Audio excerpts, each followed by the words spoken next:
Meerut city नगरपालिका सभागार में एसडीएम ने मुख्यमंत्री चिरंजीवी स्वास्थ्य बीमा योजना और कोरोना वैक्सीनेशन को लेकर बैठक ली। इस दौरान एसडीएम ने चिरंजीवी बीमा योजना में ग्राम पंचायतों द्वारा लक्ष्यों की ढिलाई पर नाराजगी जताई। उन्होंने अधिकारियों को मुस्तैदी के साथ काम करने के निर्देश दिए और इलाके में कोरोना वैक्सीनेशन को भी बढ़ाने के निर्देश दिए।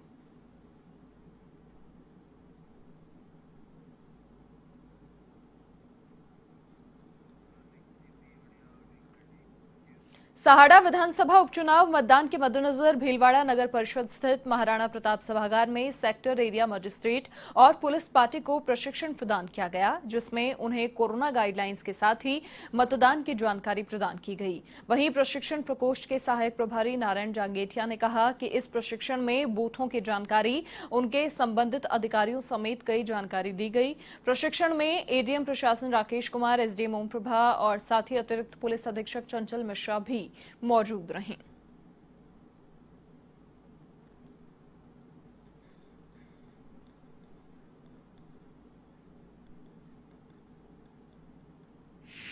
सहाड़ा विधानसभा क्षेत्र के उपचुनाव के लिए सेक्टर मजिस्ट्रेट, एरिया मजिस्ट्रेट और उनके साथ जाने वाले पुलिस मोबाइल पार्टी के पुलिस अधिकारियों का प्रशिक्षण यहाँ आयोजित किया गया।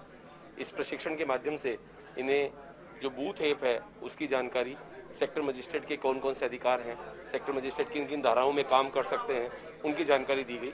साथ ही साथ जो नवीन प्रावधान इस समय चुनाव के हैं उनकी संदर्भ में इनको भीलवाड़ा के शाहपुरा में बाबा साहेब की जयंती के अवसर पर कार्यक्रम का आयोजन हुआ। नगरपालिका अध्यक्ष रघुनंदन सोनी और एससी मोर्चा नगर अध्यक्ष लादूराम खटीक के नेतृत्व में भाजपा एससी मोर्चा ने अंबेडकर प्रतिमा पर माल्यार्पण किया, जिसके बाद नगर के वरिष्ठतम कार्यकर्ताओं का भी सम्मान किया गया। वहीं नगरपालिका अध्यक्ष रघुनंदन सोनी ने डॉक्टर भीमराव अंबेडकर के जीवन पर प्रकाश डाला और इनके आदर्शों पर चलने को कहा।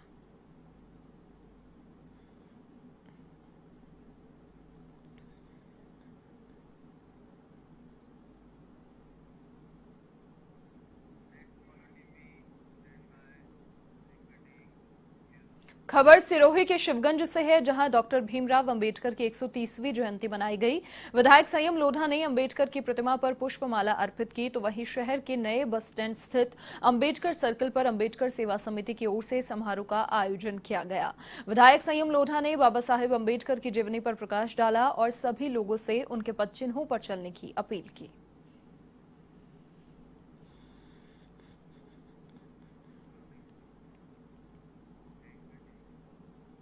पाली के तखतगढ़ में संविधान निर्माता डॉक्टर भीमराव अंबेडकर की जयंती मनाई गई। इस अवसर पर विभिन्न संगठनों समेत कांग्रेस और भाजपा के पदाधिकारियों ने बाबा साहेब को याद किया। कार्यक्रम में नगरपालिका अधिशासी अधिकारी योगेश आचार्य ने बाबा साहेब की प्रतिमा पर माल्यार्पण किया। इस दौरान पालिका अध्यक्ष ऊषा कंवर, एससी जिला मोर्चा अध्यक्ष प्रेमचंद बरूत ने डॉक्टर अंबेडकर की जीवनी पर प्रकाश डाला। वहीं कार्यक्रम में वरिष्ठ नेता अनूप सिंह राठौड़ समेत कई कार्यकर्ता उपस्थित रहे। इस अवसर पर रक्तदान कार्यक्रम का भी आयोजन हुआ।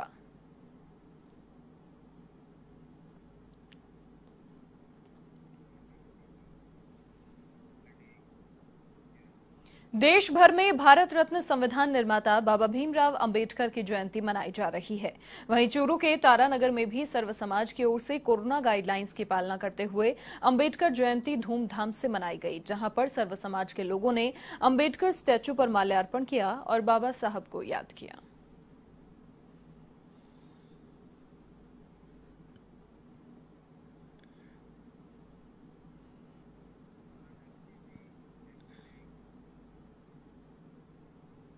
श्रीगंगानगर के घड़साना में डॉक्टर भीमराव अंबेडकर की जयंती धूमधाम से मनाई गई, जहां पर सरपंच संदीप सिंह ढिल्लों, सरपंच मोटनदास सहित कई संगठनों के पदाधिकारी ने बाबा साहब की मूर्ति पर माल्यार्पण किया।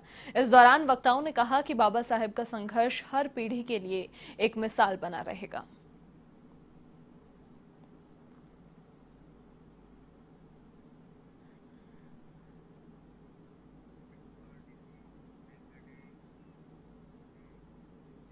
खबर सवाई माधोपुर से है, जहां अंबेडकर जयंती के उपलक्ष्य पर लोको पायलट परिसर में एनजीओ के नेतृत्व में राजस्थान शिक्षक संघ अंबेडकर और भीम आर्मी के संयुक्त तत्वावधान में स्वैच्छिक रक्तदान शिविर का आयोजन हुआ, जिसमें युवाओं ने बढ़ चढ़कर हिस्सा लिया। इससे पहले बाबा साहेब भीमराव अंबेडकर की प्रतिमा पर पुष्पांजलि अर्पित कर उन्हें याद किया गया और इस अवसर पर नगर परिषद सभापति विमल चंद महावर, समाजसेवी एवं पुस्तकालय अध्यक्ष आदिल कागजी सहित कई लोगों का एनजीओ ने नो मोर पेन ग्रुप की ओर से सम्मानित किया गया।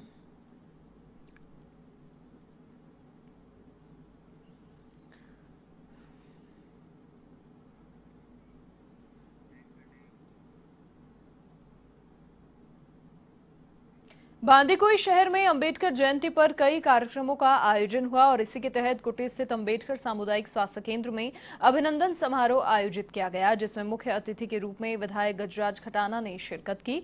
तो वहीं नगर पालिका अध्यक्ष इंदिरा बैरवा ने कार्यक्रम की अध्यक्षता की। और आपको बता दें कि कार्यक्रम में अंबेडकर के जीवन पर प्रकाश भी डाला गया और साथ ही विधायक जे आर खटाना ने शहर सहित पूरे विधानसभा क्षेत्र में विकास का भरोसा दिलाया और इस मौके पर जनप्रतिनिधियों सहित मीडिया कर्मियों का भी सम्मान किया गया।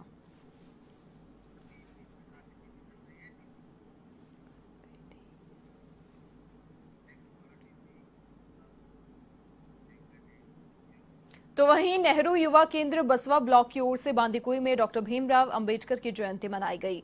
राष्ट्रीय युवा स्वयंसेवक लोकेश गुढ़ा और उमेद सिंह गुर्जर समेत कई लोगों ने बाबा साहेब की जीवनी पर प्रकाश डाला और कहा कि उन्होंने एक ऐसे समाज की स्थापना की। इस मौके पर मौजूद लोगों ने बाबा साहेब के पद चिन्हों पर चलने का संकल्प लिया और इस दौरान अभिषेक रलावता, शेर सिंह चेची, लोकेंद्र भेदाड़ी सहित अनेक लोग मौजूद रहे।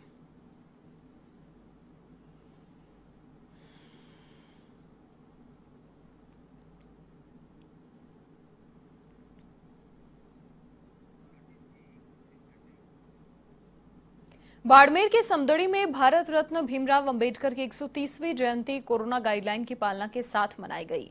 इस अवसर पर सर्वप्रथम अतिथियों ने बाबा साहेब की प्रतिमा पर पुष्प अर्पित किए। इसके बाद केक काटकर जन्मदिन मनाया। वहीं कार्यक्रम को संबोधित करते हुए एडवोकेट इंदराम चौधरी ने बाबा साहेब की जीवनी पर प्रकाश डाला। वहीं बालोतरा थाना अधिकारी माया पंडित ने कोविड गाइडलाइन के पूर्ण पालना करने को लेकर पुलिस और प्रशासन का सहयोग करने की भी अपील की।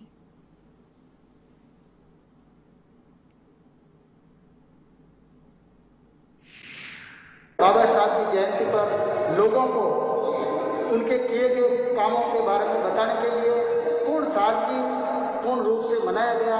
साथ ही इसमें कोरोना गाइडलाइन की पालना करते हुए हमारे समाज के पूरे भारतीय समाज को उनके द्वारा किए गए कर्मों को उनके मार्गदर्शन में चलने के लिए उनके बारे में विचारों के बारे में बताया गया। टोंक के देवली की अग्रवाल धर्मशाला में सामूहिक गणगौर पूजा का आयोजन हुआ। इस मौके पर महिलाओं ने ईसर गणगौर की मेहंदी लगाई और साथ ही कई कार्यक्रमों का आयोजन किया। इसके बाद विधिवत तरीके से सूर्य को अर्घ्य दिया गया और महिलाओं ने अपने हाथों पर मेहंदी सजाई। इसके दौरान युवतियों ने नृत्य भी किया।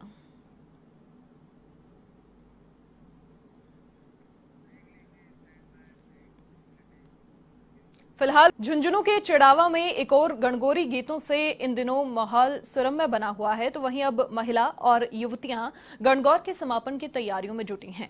गणगौर पर्व से एक दिन पहले महिलाएं संजारे का पर्व मना रही हैं। इस दौरान महिलाओं ने हाथों में मेहंदी रचाई। वहीं गणगौर के मान मनोहार का दौर भी जारी है। ऐसे में गणगौर माता की विधि विधान से पूजा की गई।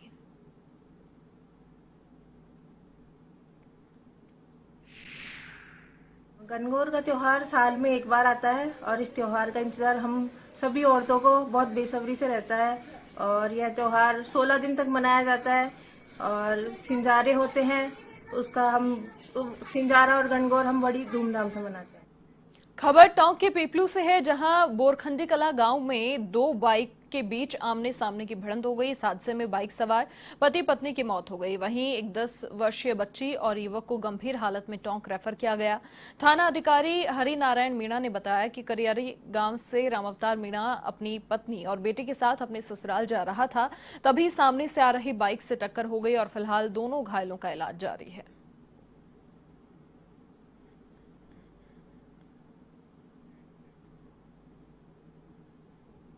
टोंक के देवली में अग्रवाल धर्मशाला में अधेड़ का संदिग्ध हालत में शव मिलने से सनसनी फैल गई। घटना की सूचना पर पुलिस मौके पर पहुंची और शव को कब्जे में लेकर अस्पताल की मोर्चरी में रखवाया। जानकारी के अनुसार मृतक रामदेव मीणा विश्राम करने के लिए धर्मशाला आया था, लेकिन सुबह मृत अवस्था में मिला। फिलहाल पुलिस मामले की जांच पड़ताल में जुटी है।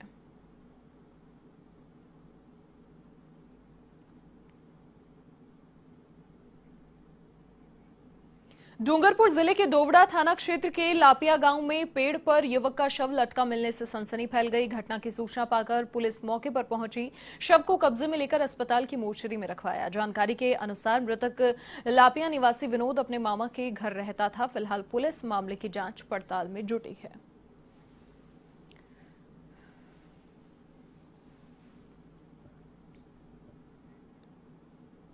खबर अलवर की भिवाड़ी से है, जहां चौपानकी थाना पुलिस ने गत दिनों दुष्कर्म कर कुएं में धक्का देने वाले मुख्य आरोपी मौलवी को भरतपुर से गिरफ्तार किया।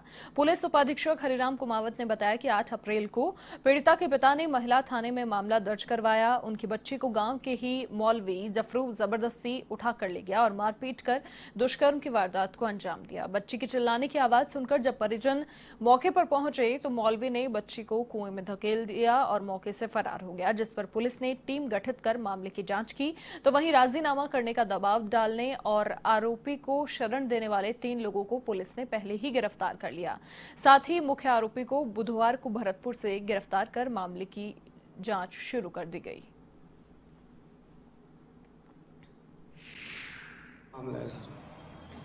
दिनांक 8 अप्रैल को महिला थाने में एक 14 वर्षीय युवती के साथ उसके सजाती मस्जिद में ले जा करके दुष्कर्म करने की एक रिपोर्ट दर्ज हुई थी। तो इसके संबंध में दुष्कर्म और पोक्सो एक्ट की धाराओं के तहत प्रकरण पंजीबद्ध किया जाकर के अनुसंधान थानाधिकारी चौपानकी के द्वारा किया जा रहा था।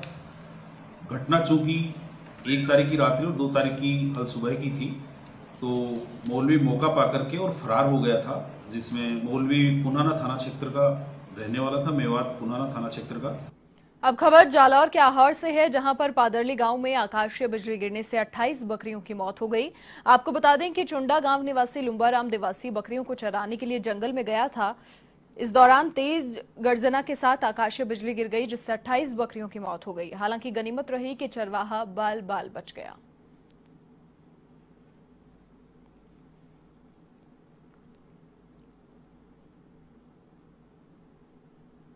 खबर सीकर के फतेहपुर से है, जहां राजकीय धानुका अस्पताल में रिकॉर्ड गायब होने का मामला सामने आया है। लेकिन रिकॉर्ड गायब होने के पौने 2 महीने बाद रिपोर्ट दर्ज होना अस्पताल प्रशासन पर सवाल खड़े कर रहा है। ऐसे में कोतवाली पुलिस पूरे मामले की जांच कर रही है। जानकारी के अनुसार धानुका अस्पताल के इंचार्ज डॉक्टर SN संबल ने कोतवाली थाने में रिपोर्ट दर्ज कराई कि राजकीय धानुका अस्पताल का राजकीय रिकॉर्ड और फाइलें चोरी हो गई। उन्होंने रिपोर्ट में बताया कि अस्पताल के प्रथम तल पर बने रूम में रिकॉर्ड रखा था, जहां 20 फरवरी को राकेश कुमार मिश्रा कंप्यूटर ऑपरेटर के साथ कोई दस्तावेज लेने रूम में गए तो अधिकतर फाइलें गायब मिली। और ऐसे में कोतवाली पुलिस ने मामला दर्ज कर पूरे मामले की जांच शुरू कर दी है। और आखिरकार अस्पताल प्रशासन ने भी इसे इतने दिन तक चोरी की बात को क्यों छिपाए रखा, ये भी यहां पर एक सवालिया निशान।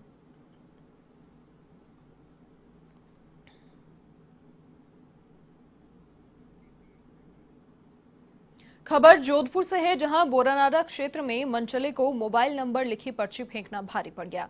आप तस्वीरों में देखेंगे कि खंबे से बांधकर लोगों ने लड़के की धुनाई की और आते जाते राहगीरों ने भी अपना हाथ यहां साफ किया।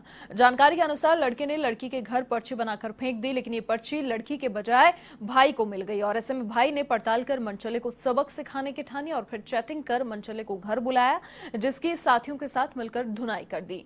इसकी सूचना मिलने पर पुलिस मौके पर पहुंची और युवक को थाने ले गई।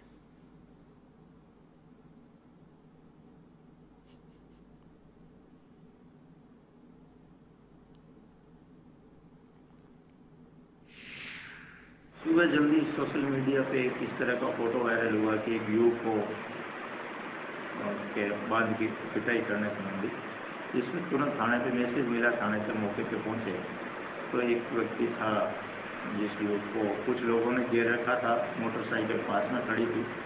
जब हम मौके पे पहुंचे तो हालांकि उसको बांधा हुआ नहीं था, उसकी मारपीट हुई, चोटें तो लगी हुई थी आंखों के यहाँ पे।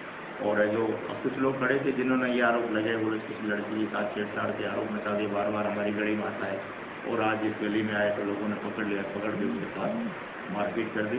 उसके बाद उसको हॉस्पिटल पहुंचा के प्राथमिक उपचार कराया। और इसी के साथ इस बुलेटिन में फिलहाल के लिए इतना ही। देश और दुनिया की तमाम बड़ी खबरों के लिए आप देखते रहिए A1 TV। नमस्कार।